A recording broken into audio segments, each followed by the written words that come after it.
చాలామంది అభివృద్ధి చెందుతుంది. పెద్ద పెద్ద బిల్డింగ్స్ ఒస్తాయి. ఉన్న ఇప్పుడు మొక్కలు కావచ్చు, లేదంటే పర్యావరణానికి హాని జరిగే అవకాశం ఉంది అని చెప్పి ఆరోపణలు. అదే కదా నేను అంటుంది. ఆర్మీ ఇప్పుడు మొత్తం కంటోన్మెంట్ 10,000 ఎకరాలు. 10,000 ఎకరాలల్లో దాదాపు 7,000 ఎకరాలు ఆర్మీ అండర్‌లోనే ఉంటది. Government of India retained by government of India. 3,000 ఎకరాలు మాత్రం సివిల్ ఏరియా.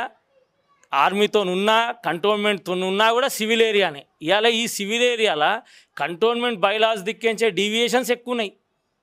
ఇవాళ నిజానికి G+1 మాకు permission as per the cantonment building bylaws.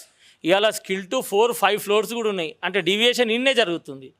జిహెచ్ఎంసీలో పోయిన తర్వాత దానికి ఒక ప్రాసెస్ ఉంటుంది, ఒక చట్టం ఉంటుంది. Depend upon road, depend upon plot size. దాని ప్రకారంగా వాళ్ళు పర్మిషన్స్ ఇస్తారు. మార్టిగేజ్ సిస్టమ్ ఉంటుంది. మార్టిగేజ్ సిస్టమ్ ఉంటుంది కాబట్టి ఆ మార్టిగేజ్ సిస్టమ్ మళ్ళీ రేపు పొద్దుగల వాళ్ళకి ఆ మార్టిగేజ్ రిలీజ్ కావాలంటే ఆ చట్టాలకు అనుకూలంగా వాళ్ళు కట్టుకోవాల్సి ఉంటుంది. ఇంకోటి ఏంది, కంటోన్మెంట్ల లేఅవుట్స్ అన్నీ 30 ఫీట్ 40 ఫీట్ రోడ్స్. జిహెచ్ఎంసీ లాగా 15-20 ఫీట్ రోడ్స్ కాదు. కాబట్టి మాకు ఎటువంటి ఇబ్బంది ఉండదు. మా కన్స్ట్రక్షన్స్ వచ్చినా కూడా మాకు డీవియేషన్ ఏముండదు, సెట్ బ్యాక్సే ఉంటాయి. కాబట్టి మాకు ట్రాఫిక్ కానీ దానికి కానీ దేనికి కానీ ఏం ప్రాబ్లం ఉండదు. ఈ గ్రీనరీ అంటారు కదా, ఈ గ్రీనరీకి కూడా 70% ఆర్మీ స్టేషన్లోనే ఉంటుంది. కాబట్టి ఈ గ్రీనరీ అనేది కూడా కంటోన్మెంట్ రెసిడెన్స్గా మా జన్మ హక్కు. ఇది ఇవాళ లంగ్ స్పేస్ అంటారు. హైదరాబాద్ ఏమో, Hyderabad centre of the city లేదు. Cantonment city northern part of Hyderabad. రేపు పొద్దుగాల మర్జ్ అయినా కూడా ఈ గ్రీనరీ అనేది, ఆక్సిజన్ అనేది కంటోన్మెంట్ ప్రజల సొత్తు. ఎటు పోదు, ఏం ఆగం కాదు. దీని గురించి పెద్దగా చింతించాల్సిన అవసరం లేదు. ఇంతకు రెట్టింపు గ్రీనరీ అవుతుంది ఆర్మీ ఉన్నన్ని రోజులు తప్పితే ఈ గ్రీనరీ విషయంలో బాధపడాల్సిన అవసరమే లేదు. కేవలం కొన్ని కల్పితాలు చెప్పాలా. ఇంకేమంటారంటే కంటోన్మెంట్లో సర్ప్లస్ ల్యాండ్స్లలో అసలు కంటోన్మెంట్ సర్ప్లస్ ల్యాండ్ అన్న మాటనే లేదు. క్లాసిఫికేషన్ ఆఫ్ ల్యాండ్స్ ఉన్నాయి.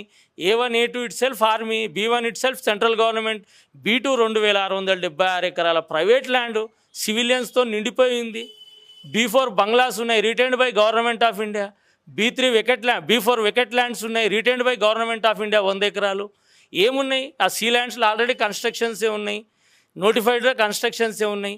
సివిల్ ఏరియాలు మాత్రమే మర్జ్ అవుతున్నాయి.